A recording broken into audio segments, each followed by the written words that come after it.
Welcome to Disconnected. I wonder when we as a society are going to purge this for once and for all. Commission looking into the sexual abuse of minors in the Portuguese Catholic Church said it has documented over 4,800 victims. It said this was only the tip of the iceberg. 4 years ago, Pope Francis promised to root out paedophilia within the church when many sex abuse cases came to light around the world. The BBC's Azadeh Mashiri reports. Solemn notes dedicated to the victims of abuse. That'll make it all better. Let's pray for them or some bullshit. I find it unbelievable that we allow this, that we have not banned religious institutions completely. They are based on fairy tales. They try to control people through their doctrines. They live in a completely fantastical world, believing in all sorts of weird shit. They use that power over people to control them, to abuse them, to hide them abusing them, to dodge the law. I mean, the Catholic Church, this is such a horrific story because this is every country now that has any sort of significant Catholic kind of following in the last 20 years has been identified as having massive sexual abuse problems, mainly children, right? And you think, and most of them got away with it because the Catholic Church itself was hiding them. They were hiding the facts. They were hiding the names from authorities. They were making out as if, the authorities has no place because, God is the only one who can judge. You name it. It is. I mean, how many thousands and thousands of people are we allowing to be abused without any kind of recourse? Now, obviously, I'm completely against religion and religious institutions because I feel like, well, for many reasons. One is that they are completely and utterly based on bullshit, so there is no reality in what they believe in.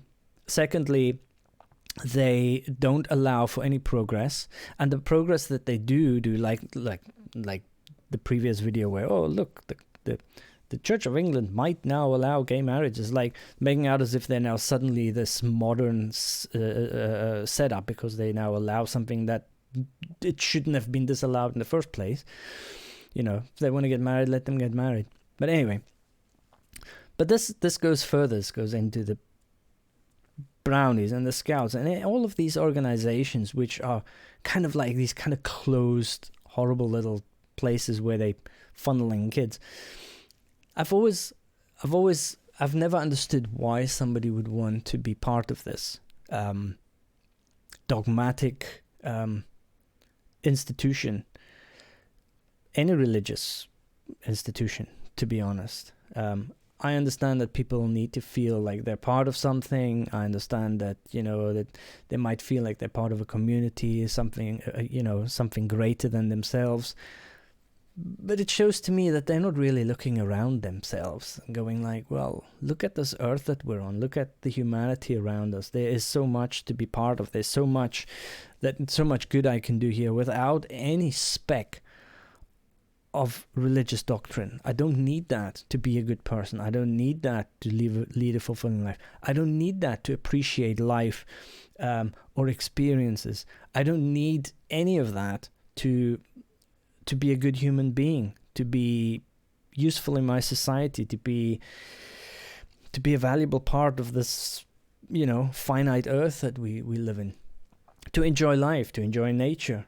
It just boggles my mind. So that's from a kind of logical point of view. But if you look at any of these big institutions, at some point, they become a powerful kind of institution that then kind of does what it wants, and it has the ability through its own structure to get away with things that nobody should get away with, right? and trying to get it. I mean, how long did it take for any action from the Catholic Church? And these things are still ongoing. I can guarantee you that, man. I can guarantee you that these issues they might have been calmed down a bit, but at the same time, they're still going on. I mean, there's some really good documentaries about this and even movies about this. Some guy goes, fiddles with some kid. The kid is too scared because of the institution, too scared to say anything. And those that do say anything, they just brush it under the table, or the family doesn't want to talk about it because they don't want to make waves, or because they've been indoctrinated by this whole system. And if it does go any further and it comes out, then what the Catholic Church did was they took that priest and they just moved him somewhere else where they didn't know about him. That's all they did. And then he went on usually to do the same thing in that new parish. Or they even moved him sometimes to some other place. Then they made a list of all these folk, right? The Catholic Church. And then they hid it in their own archives so that nobody can see it. And then when the police wants to come, hey, you know what, I want to investigate this, they'll go, oh, no, we don't have any information. We don't know anything. And if they when they wanted to investigate the Vatican said, well, we're actually a country, so you have no jurisdiction here. He used every single trick under the book to not just hide this atrocious act against children, but actually to make sure they get away with it. And obviously under those circumstances, it can continue. It is horrific. Thanks for watching.